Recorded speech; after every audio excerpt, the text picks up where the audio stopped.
The bell rang like thunder in the corridors of Lincoln High School.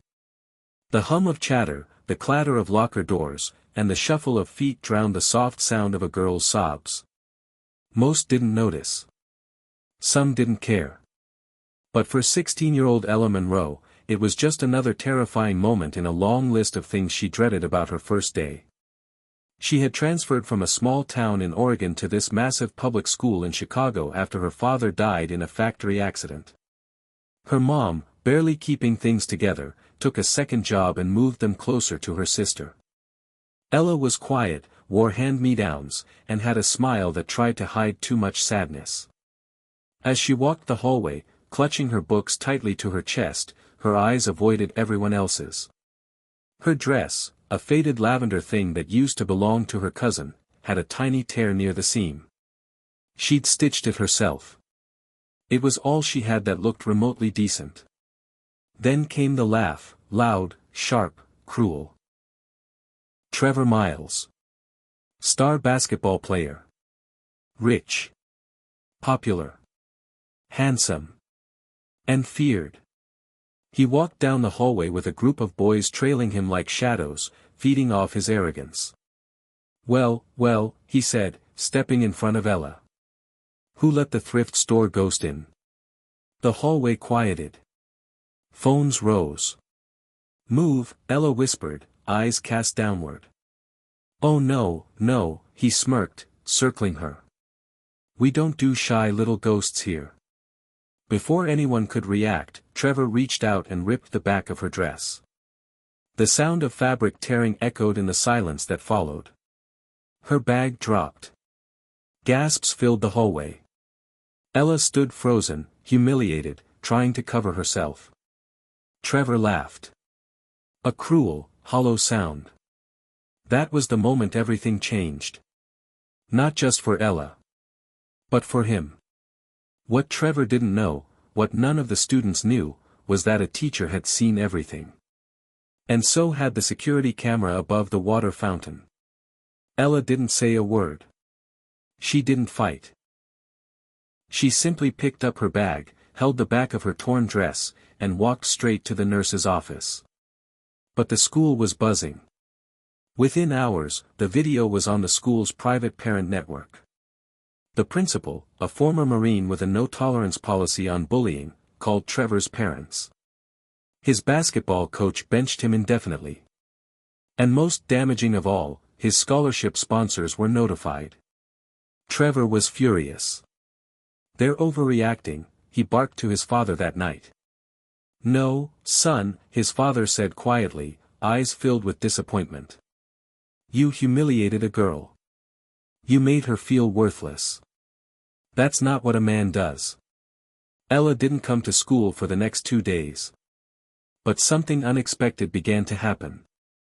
One by one, students who had laughed, filmed, or just stood by, began approaching the counselor's office, leaving notes, some of them crying. The incident had stirred something in them. But no one felt it more than Ava. Ava was Trevor's twin sister. She was quiet, observant, and often overlooked, even though she shared the same genes. She hadn't spoken to her brother much since freshman year when his ego ballooned with fame. But she'd seen the video. And more importantly, she knew Ella. Because years ago, in middle school, before the fame, Trevor and Ella used to be friends. Best friends, even. Back when they lived on the same street, rode bikes together, and shared ice cream in the summer. Ava remembered. Trevor didn't. That night, Ava went to her brother's room, holding a crumpled drawing. She made this for you when you broke your leg in 5th grade, she said, laying it on his desk. She waited at your door for hours to give it to you. But then your new friends came, and you pretended not to know her. Trevor stared at the drawing. It was a crude sketch, a stick figure boy with a cast and a girl beside him holding a balloon. But the words underneath hit him like a freight train. For my best friend, who always protects the small ones. Monday came. Ella returned. Wearing the same lavender dress, but this time, it was stitched with care, reinforced, and paired with quiet dignity. Her head was held higher. She had bruises beneath her confidence, but she stood tall. Trevor saw her. And for the first time in years, he didn't feel like the king of anything. He felt small. At lunchtime, an announcement rang through the speakers: "All students, please assemble in the auditorium." It wasn't a drill. It was a forum. The principal stood on stage. So did Ella.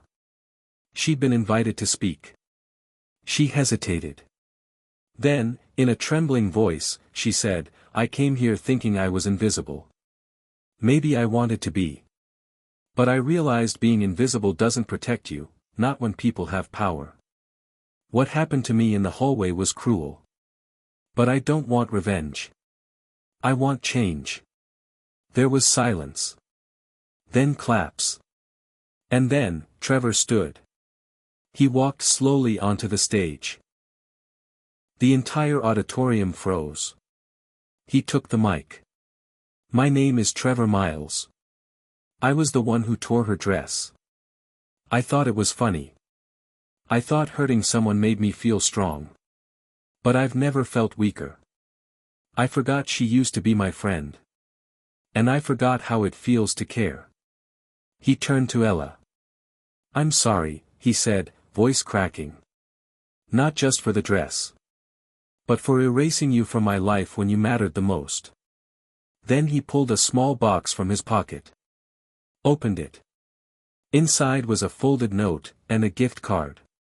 "This is from my scholarship money. I won't be needing it for a while. I want you to buy yourself a new dress. Or 10. Or none. You don't have to forgive me. But I needed to try." The moment went viral. But not in the way high school moments usually did. News stations picked it up.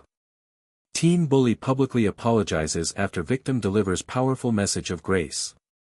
Messages flooded in from survivors of bullying across the country. But what mattered most wasn't the attention. It was the change. Students started looking out for one another. The school implemented peer support groups. And Trevor? He spent the next 6 months volunteering at a community center, working with kids who were just like Ella, shy, overlooked, carrying heavy pain with quiet strength. Ella and Trevor never became best friends again. But they nodded in the hallways. They shared a smile once in a while. And when graduation day came, and Ella walked the stage with honors, it was Trevor who clapped the loudest. Years later, Ella stood in front of a classroom of her own. She was a high school English teacher now, passionate and fierce. On her wall, above the whiteboard, was a single photo. A girl in a lavender dress, smiling. And beneath it, the words: "Be the voice that heals. Not the hand that hurts." One of her students once asked, "Who's the girl in the photo?" She smiled softly and said, "Someone who taught me that broken things can still shine." The dress that tore became more than fabric, it became a moment. A symbol. Of cruelty, yes, but also of courage, apology, and transformation. Trevor's fatal mistake wasn't just the tearing of cloth. It was the tearing of dignity. But the real story is how grace stitched it back together. Never underestimate the power of kindness, or the weight of an apology. One cruel act can crush a spirit, but one sincere apology can rebuild a soul. Even a bully can change. Even a broken dress can become a banner of strength.